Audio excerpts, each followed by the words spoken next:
Thank you for joining us today for the Senate Education Committee meeting. Yesterday, we had a presentation from the University of Kansas about the different types of assessments that are prepared for the state and for students.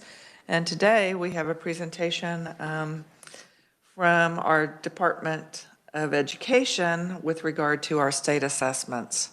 So I do want to welcome, first up, we have Brad Nunswander, Deputy Commissioner, Division of Learning Services. Brad, thank you for being with us today. I'm not seeing Brad, am I? Can you hear me? We can. We don't see you, but... Well, I don't see anyone, and I don't have video, so it's just showing that my video is trying to connect. Okay. But I would be happy to go ahead and share with you a little bit of what we sent earlier that hopefully you have in front of you, and I could walk you through that and hopefully answer some questions. I also have Beth Foltz on here. Don't know if you can see her, but she is our Assistant Director over Assessments, and she'll be able to answer any more detailed questions. That is wonderful, Brad. I am going to go ahead and have the... Oh, I'm hearing myself again. That's wonderful. I'm going to go ahead and have the committee pull up those documents and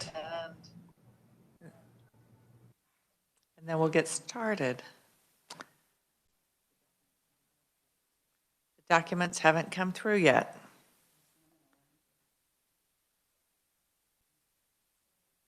Well, it's only been 2 hours. Maybe we're waterlogged.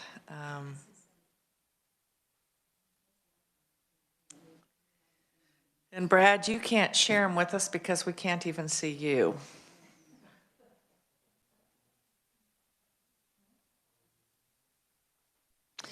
Brad, do you want to see if you can rejoin us?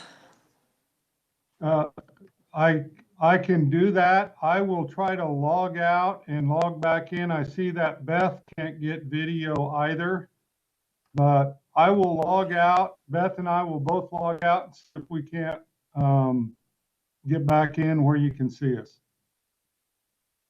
Okay.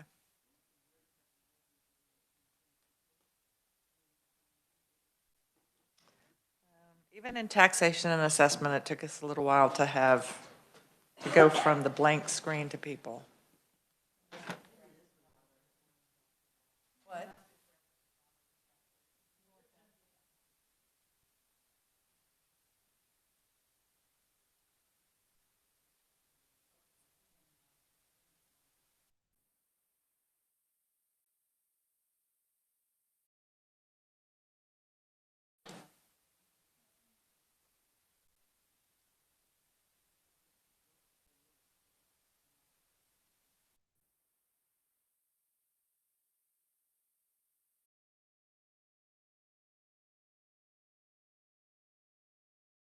Brad, are you back there? Are you back with us?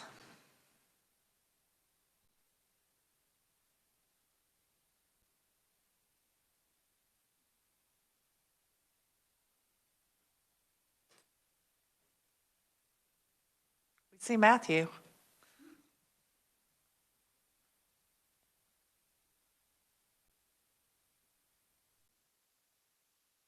Madam Chair, I am back on, but I still don't have video.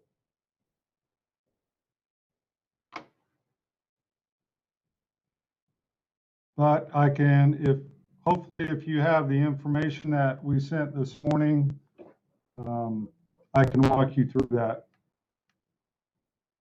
We do have the documents. They do show up, and so we will go ahead and open those up and have you start for us, Brad. Thank you. So I did listen in yesterday with Dr. Kingston, so I just kind of wanted to give you a little bit more information. I know you talked about the difference between formative, interim, and summative.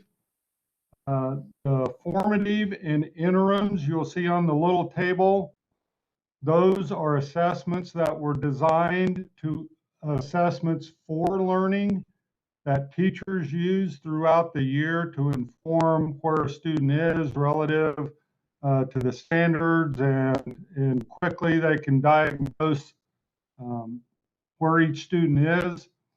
The summative is the end of year, and that is the assessment of learning. That's at a point in time, typically after a full year of instruction. That is the one that we also use for accountability. So that just gives you a little bit of bulleted detail of the differences between the three. This year in 2021, I see there is a typo, but the interims are voluntary and they are free. This was an initiative that we started probably 4 years ago with KU as part of our assessment contract to provide teachers more quick, on time, throughout the year opportunities to be able to measure where students are relative to the standards. I won't get into the details because I know Dr. Kingston covered several of those with you. If you look at the second page, those are available in grades 3 through 8, English language arts and math, and English language arts at 10th grade in the high school. We currently do not have a 10th grade math interim available, but that's something we're still looking at, and as we're building this. You can see the 3 assessment windows. That is one thing that was asked of Dr. Kingston. When are the windows? And so the first one, there's a pretty good window there for teachers to be able to log into the system and have kids take those interims. We as a State Department don't drill in or I mean, that is data from KU to the teacher to help form instruction. KU does run analysis on that and provides us more aggregate so we can compare year to year. We do have the November. We have just received how students did in January. One nice thing that we have seen is we continually see a growth in not only the number of districts, but the number of students taking those interims. And even in a pandemic year, which we thought probably would have been down, we had more interims being accessed and used by Kansas teachers this year than we did the year prior. So that was good for us to see. And then there's a March window, which is actually going on right now. Just numbers, I know that was a question. Out of the 286 school districts, 202 of them are using the interims, and 7 private schools also they have it available for free as well. So we have 7 of them that are using the interims. I wanted to add to it that school districts also use other forms of interims or throughout the year assessments. One of the more popular ones is the Fast Bridge assessment. We have 104 districts using that. And then we also, which a lot of them will use Fast Bridge and the interims. We don't have numbers on the NWEA maps, but that is another popular one. Like I said, I wish I knew how many districts were using that, but we don't have access to the Fast Bridge or the maps data. But Fast Bridge does provide us some information just about kind of the landscape in Kansas. Currently going on, right, I'll go through the last 2 bullets or things on this, and then we'll see if there's any questions. The Kansas English Language Proficiency, the KELPA, again, Dr. Kingston talked about this yesterday. Just some updates. the window on that was February 15th to March 31st. So we have 2 more weeks. So that is currently going on in Kansas. And as of yesterday, about 85% of our English language learners have already completed or they're in the process. So that's good news because we're on track with 2 more weeks left to have that taken care of. The CALPA cannot be administered remotely. That has to be proctored with someone there with them. So I just wanted to talk about the interims. Just to back up, the interims we did have available. KU was quick to make adjustments to be able to make those to where they could be administered for students that teachers wanted to assess kids that were working remotely, and we had several districts take advantage of that. So that was nice. That was something KU worked on over the summer, anticipation if some districts might have needed that. And then the summative Kansas summative assessment, that window opens up the week after or just a few days after the CALPA closes. We'll turn right around and open up the English language arts, math, and science assessments. And that window is April 1 to May 18th. That cannot be administered locally. It needs to be proctored with someone that is trained to administer it, as well as it's got to be delivered on a secure device. We have strong recommendations to the field that they do everything that they can to make accommodations for students that, for health reasons or whatever, are still working remotely. We've encouraged them to take some of their federal ESSER dollars, find places. We have a lot of districts that are already looking at maybe bringing those students in the evenings after school, and KU is very willing to keep staff available at work in the evenings to work the help desk in case there's any. They're always there with the help desk, so they're, as long as they know what evenings, they'll stay and work on that. So we are coordinating that with school districts. And then finally, as Dr. Kingston said, the dynamic learning map, that is for the 1% of our most cognitive disabled students. That window opened up February 1 and goes through May 7th. And that is ongoing as we speak. So with that, I will pause. I know Beth doesn't have video, but she can unmute, and we would be more than happy to answer any questions that you might have. Committee, what questions do you have for Dr. Nunselander?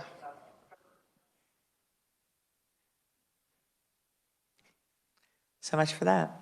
Okay. What questions do you have for him? Could you share with us how many, and first of all, I do want to comment, it was good to hear that we have 202 school districts that are using those interim opportunities. I know that's up significantly from years prior. Could you tell us how we think things are going to go with regard to state assessments this year and what that window is going to be for our state assessments this year? Yeah, I'd be happy to. The window again is open from April 1 to May 18th. I believe it's down there towards the bottom of the page. It only takes us about, or KU, about a week as soon as the window closes to turn around the student reports so school districts get those to teachers and then also to parents. We don't anticipate any issues with the administration of it. We're on since 2016, really running into any issues with kids being able to log on or any of that. So we've been preparing for this and communicating with school districts since last fall. School districts are already well into the process. If they haven't already, they have to assign the kids into the system, get their somewhat of a ticket, so they're already logged in. They're all ready for that window to open up. So we don't see any issues with the administration of it this year. So I think the only thing that may happen if a district has parents that still choose to have their kids at home remotely because of county numbers and for health reasons. The U.S. Department of Ed announced that they won't hold districts. There's a requirement for at least 95% participation, and they've allowed states to submit a waiver, and we plan to, because we know, I would say in the vast majority of our districts, that's not going to be an issue. But if there is some few districts that might be, we don't want them putting a child or a parent to have to make that decision.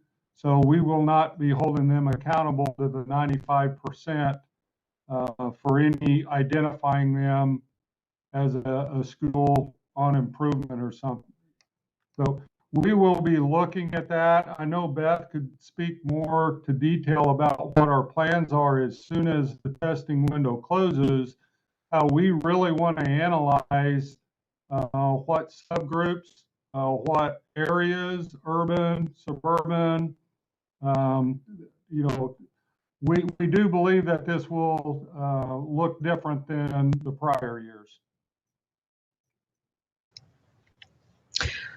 So this is Beth, and I apologize. I don't have a camera either. We added this year a data field to collect for students who can't take the test because of their remote location and COVID-19. So we'll be able to have numbers specifically related to the students that didn't test and disaggregate that by subgroup.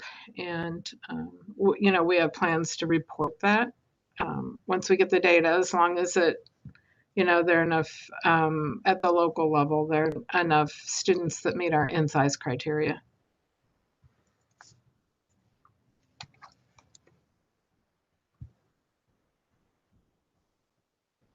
And with regard to the KELP testing, you indicated that so far you thought that 85% of the students have been tested for the window that ends on March 31st. Is that correct? That's right. I get weekly updates on the number of students that have been tested, and compared to last year's data, we're sitting at about 85% right now. I don't know. I don't get that by district, so I can't tell you any specifics on that. That's just a state look at the numbers overall. And so is there a sense that we have some of these students are needing those accommodations because they're studying remotely? Do you think that we will just stay sitting at roughly that 85%, or are you hearing from school districts that they still have intentions of perhaps they haven't tested yet? Right. So a lot of districts were on spring break last week, so they'll come back this week and finish. The districts that are on spring break this week still have a few days the following week to finish up testing. So I expect the number to increase. What I can't tell you right now is I don't have the data for how many students weren't able to get into school to test, but I can tell you no one's asked for extension on the window at this point in time. Thank you with that. My follow-up question has to do with the interim tests or assessments that are available. So we know that the state assessments cannot be done remotely. Have they been able to do the interim assessments remotely?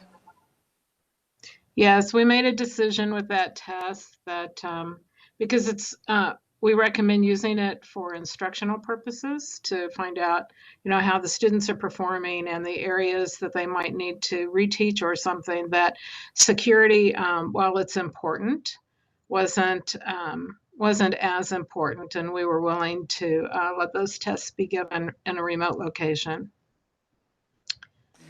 And circling back to the KELPA, I know that last bullet point says that students don't exit services until they meet proficiency. So do we have a feel overall for how long that is before, statewide, how long that is before students meet that proficiency as far as number of years? And I would imagine perhaps it's different for elementary versus middle or high school students. Do we track that? Yes and no. We have a brand new test. Last year was the first year we gave it, and we did complete the KELPA last year before everything closed down for COVID. So we have valid and reliable data from that. We were able to set the proficiency levels and cut scores. We had to wait till fall to get teachers, to be able to do that and figure out how to do all that work remotely. And so the students that were proficient last year on the test don't have to take the test this year. So with a new test, we're going to have to wait and see how many years. What I can tell you is that there are the different domains that we test, reading, writing, speaking, and listening. And the student has to meet proficiency in all 4 of those domains.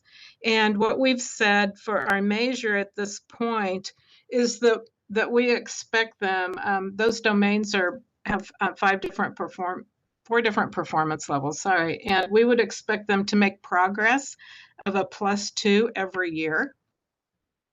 So, if they were at a level 1 or a level 2 on all 4 domains, then the next year we would expect them to at least make progress on 2 of those. So if you play the math out on that, we would really look at probably in the neighborhood of about 5 years if someone were showing that improvement that we were expecting every year. But we haven't set that yet because, like I say, it's a new test and we need a few more years of data before we can accurately make that decision. And am I correct, the new test started this year and in this current No, we window? gave it last year. Last year, okay. Last year was the first year. This will be the second year. Okay. Committee, what questions do you have? Senator Gossage. I've been trying to take notes here as I'm typing. Would you name those those performance areas again in the new test? So, well, it's always the same for English learners. They have to be proficient in speaking and listening, reading and writing. And if I may, Madam Chair, You may. How do you determine speaking? I'm sorry, I didn't hear you. How do you determine the speaking criteria? Oh, well, there's test questions that the students have to read orally. And then right now we offer 2 options for that scoring. Either someone can sit with the student while they're taking the test and score the speaking fluency, or the student can record and then someone can listen to it from a recording later and score it. Follow up? Yes, my concern about that is that if the student, you're testing their speaking ability based upon their reading ability. Is that right? Well, it's They need all to read interrelated. something? Yes, it's all related. The reason I'm asking is, being the mother of a dyslexic son, he could speak quite well, but couldn't read it if you said, read this and we're going to determine how well you speak. Thank you. So we also,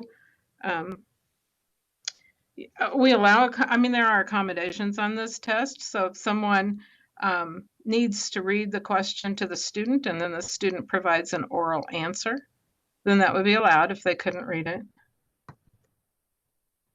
Okay. Other questions, committee members? You may keep asking. We're here to gain information. Thank you. Sorry, I don't mean to monopolize. Thank you, Madam Chair. When we were talking about doing the interim test remotely, can you explain that a little bit better, especially for students that are in their homes? Sure. So the The platform, the KITE platform that KU provides for our assessment, all of our assessments would need to be loaded on the student's computer. Usually that's a school issued computer, so it isn't a problem. And then the student would log on to the platform. They would have their username and password, and they would be instructed on how to get to the assessment, and they would take the assessment online. Okay. And so we're assuming that there's not an older brother or sister that's sitting there helping them with answering the questions, that, in other words, it's not being proctored? So that's the difference between the interim assessments and the summative assessments.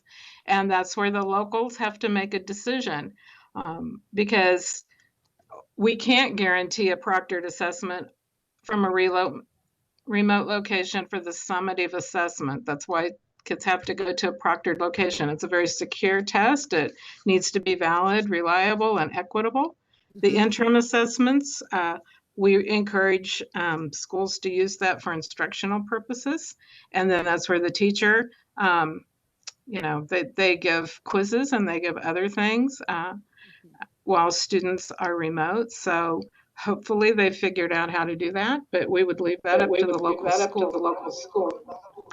Madam Chair, I might add one thing to that question. We know that a lot of districts that had remote students, while they were using the interims, they would have all their students Zoom in, and then that way they could see and monitor them and watch them, and then have them take those interims as one way to make sure that family members aren't sitting there with them. But you're absolutely correct. It's for instruction and in remote. But it was one way for them to be able to look at. I will also add, as KU looked at the ones that were administered remotely as compared to the ones in person, one thing they looked at, did they see a huge disparity? They didn't see anything that would indicate that the student was having someone else help them, but we can't rule it out also. Again, it's not a high stakes assessment, it's just informed learning. And so then once these, and I would think also there would be something going out to the parents to let them know that this is, any results on this test would not indicate whether their child would be held back or anything of that nature. It's just to let the teacher know how the students have been progressing, given the instruction that was offered, and see if there's any remediation that should be done within the classroom, correct? That is correct. There's not a big difference between the interim or some other locally developed assessment. The one thing that the teacher knows is that the interim was designed by KU with other teachers to make sure that is aligned to where that student should be at that point in time. So it gives some assurances to the teacher that while I may have developed something and I think it's aligned to the standards, or I at least know that this one was. The other thing about the interim, it also provides a predictive to how the student might be prepared for that end of the year summative. So there's just a little more value to it, but it is strictly, that's why even at the State Department, we don't get the results of those. The purpose of it is for the teacher and the student, and you will run some aggregate stuff when we ask them to say we're more interested in participation. We're interested, is it the value that we wanted for teachers? But this is really for the teacher and the student. And two more, if I may. Is that okay? Make, because All right, real Senator quickly. Petty has some. All right. And one is, how prescriptive is this for, having been a classroom teacher, I'm thinking that if it's done properly, there's a really good breakdown to be able to show me that this student needs more phonetic training, or this student may need more work and multiplication, or written math problems, et cetera? How much of a breakdown is there? Is it more general categories? Beth, I will let you handle that. So with each interim assessment, there are statements that relate to the standards and the question that was asked that would say if the student met or partially met or did not meet. And then at the school and district level, we also give some comparison data so the school would know how other students are doing in an aggregate report, so they wouldn't have to do all that work themselves. And the same for at the district and state level. So it's a lot more helpful and useful than what we're able to provide on the summative assessment. So it is aggregate, or can they see that on a per student basis of what Per student. Great. Per And student. my final question is there a national test that's being done that we can compare apples to apples, like say the ACT, that's done per grade level, we can actually compare students in Kansas to other students nationally? We don't have any. The only thing that you would be able to look at nationally is, NAEP, but NAEP only does, and Beth was our NAEP coordinator for several years, but NAEP is only done at 3rd and 8th grade. And even though I say it's done at 3rd and 8th grade, in Kansas, they only do a sampling of about 2,500 kids.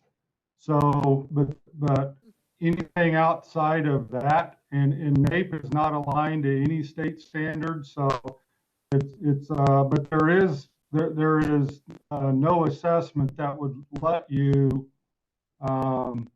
compare grade levels beyond ACT is just the high school, but not all states are heavy. Some are more on the east and west coast with SAT. But to answer your question, there's nothing that would let you compare to that degree. Thank you. And thank you, Madam Chair, for that indulgence. Senator Petty. Thank you, Madam Chair. And actually, my question is just a follow-up about the interim assessments and the comments that you made about the 202 schools, about that the number had increased this year on using the interim.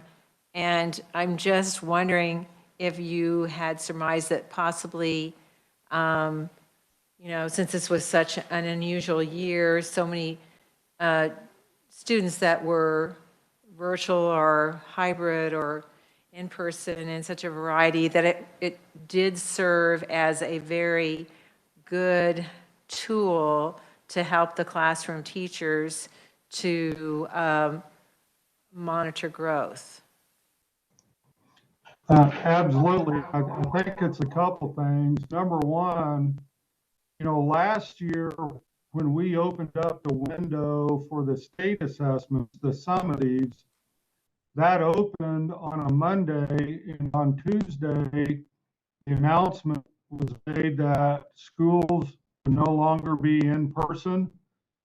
So we only had one day of the window. So I think that played a lot into a lot of our school districts, absent of some summative data. They turned around and really started, those that were using it had seen the value beforehand, but a lot of others were like, well, but we know that there's this other one and it's for free. It's out of KU. So I think that encouraged more. But at the same time, our goal, and I know Dr. Kingston mentioned this yesterday, our ultimate goal in the next several years, if we have enough students taking the interims, and they're much shorter, they're throughout the year, and they're predictive to the summative, we could get to the point where we don't need the summative assessment. But the encouraging thing is, yes, we're up to 202 of our districts. we know a lot of the others that aren't using it are using tools like FastBridge. So we just continue to, we're pleased with the growth, but we're still a long ways to our goal. Thank you. Thank you. Committee, other questions? I would like to ask, one of the things that Dr. Kingston had done is he provided us with 2 sample questions, and they were from the 8th grade math mini test and from the 10th grade. So those were from the interim tests. And, you know, it was interesting in looking at them because both of them are very reading dependent. They are what many kids would consider to be word problems. And I was curious with the state assessments for language arts as well as math, is this a typical sampling of what are in the math assessments where reading is going to be a key component of that testing, or is that just something in the 8th grade and 10th grade that we are seeing the more reliance on having those strong language arts skills?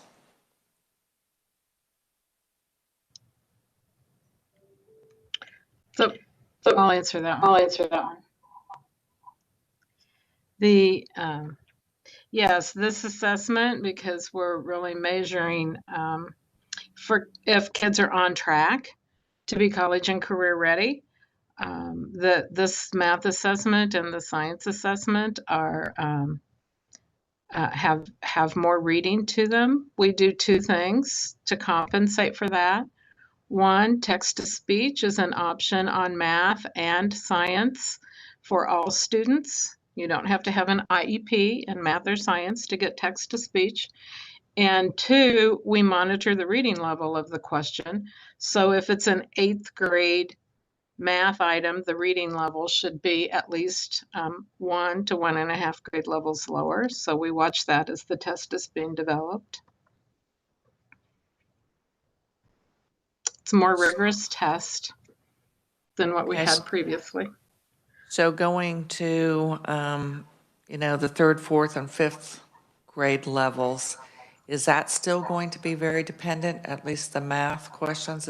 Will that still be dependent on that language arts skill? There's more reading required on this test for math and science than there was on the tests that we used during the NCLB era. Okay. I think it's very comparable to what other states are using and would be comparable to nationally normed tests. If we were to give a nationally normed test instead of our state developed test, it would be comparable to that. So I just want to make sure that, because I just heard you say that Dr. Kingston shared some mini test questions with you. So just so that you understand, we have 2 different types of interims. We have the mini tests, and those the teachers can go in and make their own tests from a bank of questions. It's all standards aligned, and it's very much for classroom use. And then the interim predictive test is the one that I think we'd been talking about earlier, and that predicts to the summative. Those mini tests wouldn't give you a score that would predict to the summative, but they would be very specific with the in fact, they actually have help for teachers on inappropriate answers and why someone might have, teaching strategies if a child chose one answer over the other on the mini tests. But the questions would be very similar to what would be on the interim as well as the summative, correct? Yes, the tests are all the same. I mean, the questions are all basically the same. Okay, thank you. Senator Dietrich. Thank you, Madam Chair. You were talking earlier, and I know Senator Gossage asked this question about comparing our tests to other states' tests so that we can have an idea of how well our students are performing as compared to other states, which we used to be able to do that when we gave our norm reference test, the Iowa Test of Basic Skills, but this is not a norm reference test.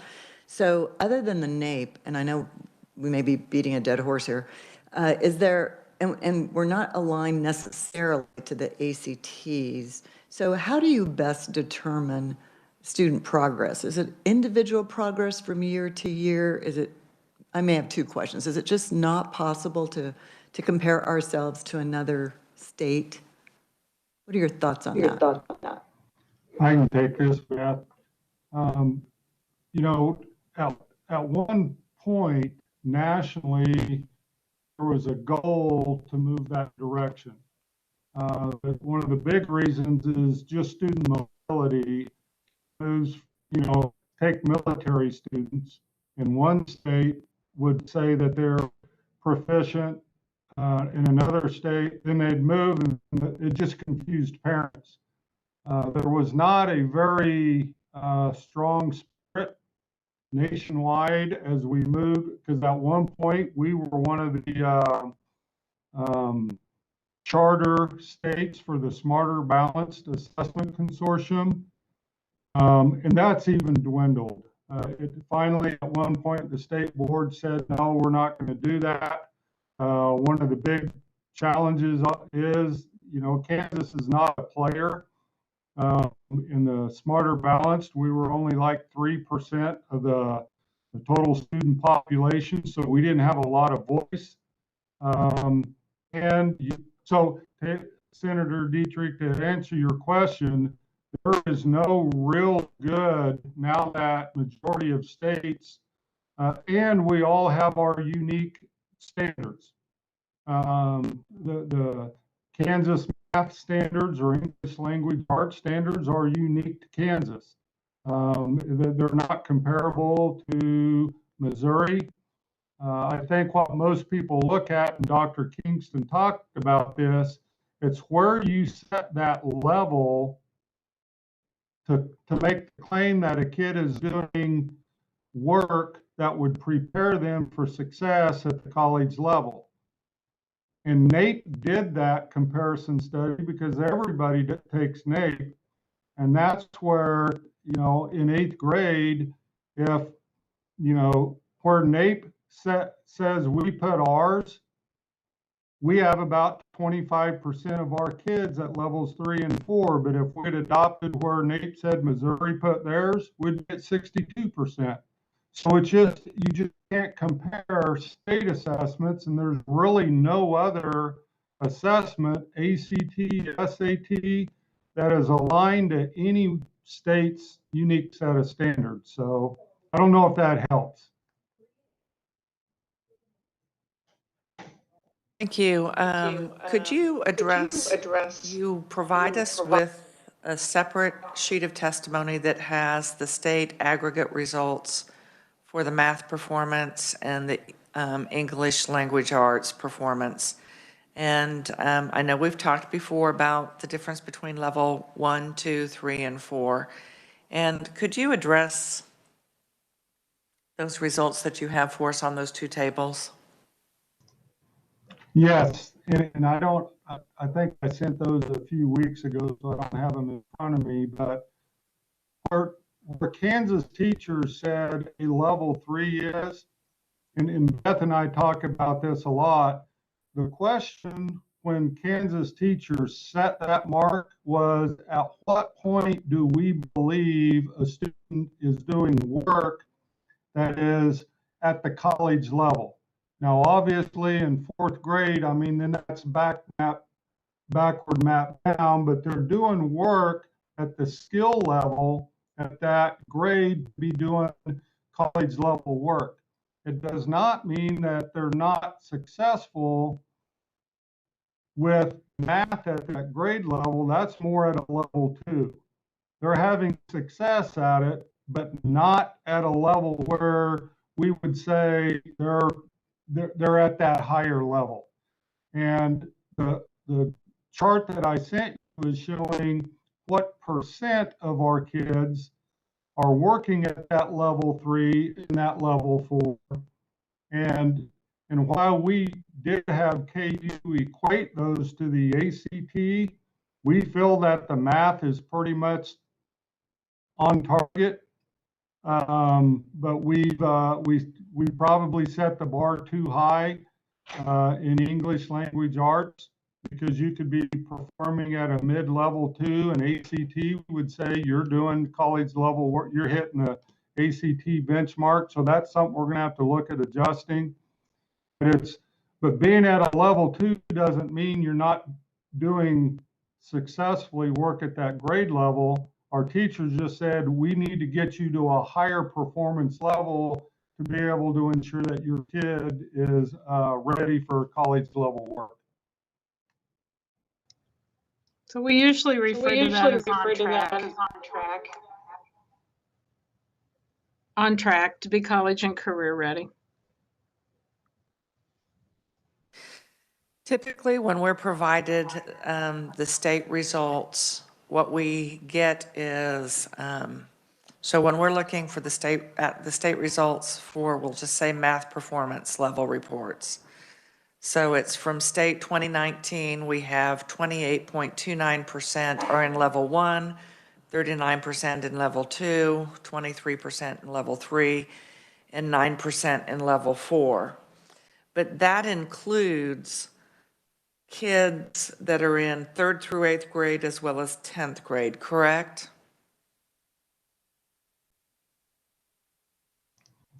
Yes, it's either statewide, but we also have it per grade level in each assessed areas. So committee, we will, go ahead. Go ahead. So, like I said, I don't remember what I was asked to send at that time, but we have it at both grade level and then state aggregate. You were asked to provide the state aggregate as well as the information for the years prior, so 2009 through 2013, where we were measuring that adequate yearly progress.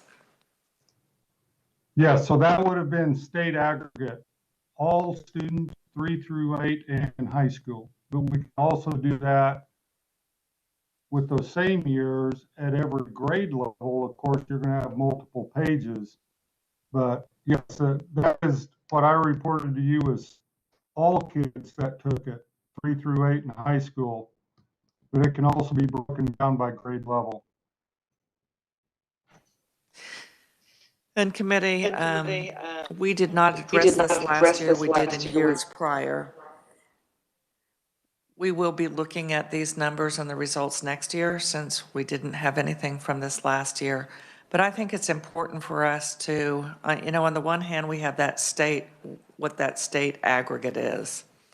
But what's really important or telling would be that next year we compare what students in 5th grade, where the 5th graders are compared to the 2019 3rd graders.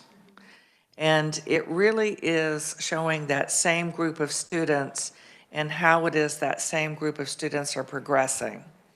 Because oh, go ahead. No, I'm just going to say, did you talk to Dr. Kingston about this yesterday? I wasn't able to listen. We did not.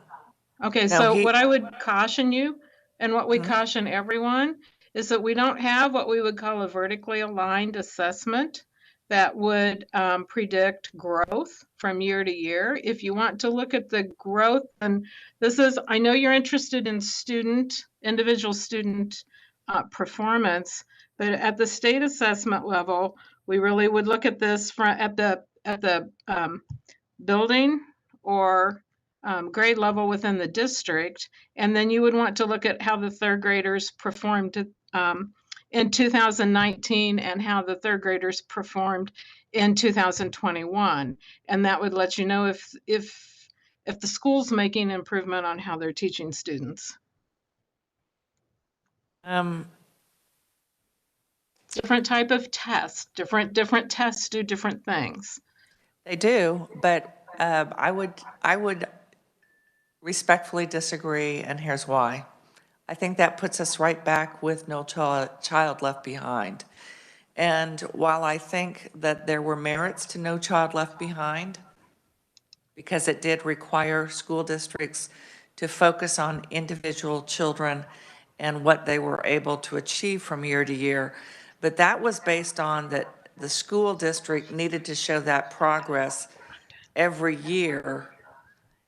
And it wasn't that the individual children, as they progressed from third grade to fourth grade, were showing progress, but rather it was, were the third graders this year, did they progress more than the third graders last year? To which, having taught in the classroom, and I know that we have several folks on the committee that have been in the classroom, the group of students you have one year is completely different from the skills and ability of the group of students the year before.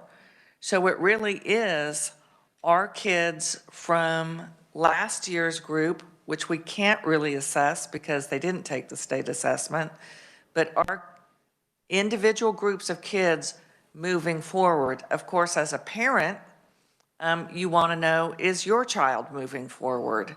And so we did have some address of that yesterday, that parents only find out what level their child is in, not really what concepts they're understanding and those that they aren't with regard to a state assessment.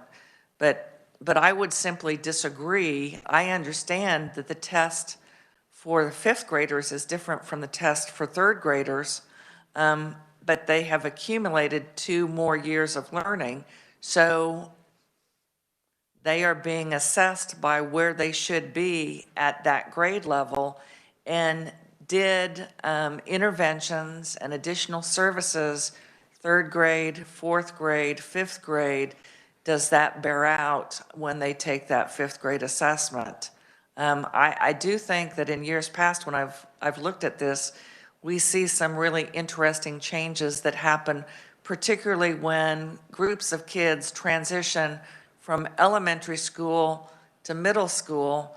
And it's not surprising, because if they don't have that strong reading foundation, and if our state does not come to grips with the issues with regard to dyslexia and other reading obstacles, they will continue to be somewhat unsuccessful at middle school level, because so much of the learning is absolutely dependent on individual student reading ability. So I guess at that point, what we will do is we will look forward to results that you will share with us in January based on the assessments that will occur from April 1st. I think we should always start on April 2nd, not on April Fool's Day. That should just be, we should just move that date on the calendar, but from April 1st to May 18th. So I do want to thank both Dr. Nunswander and Beth Foltz for being with us today. Thank you very much, and our meeting is adjourned.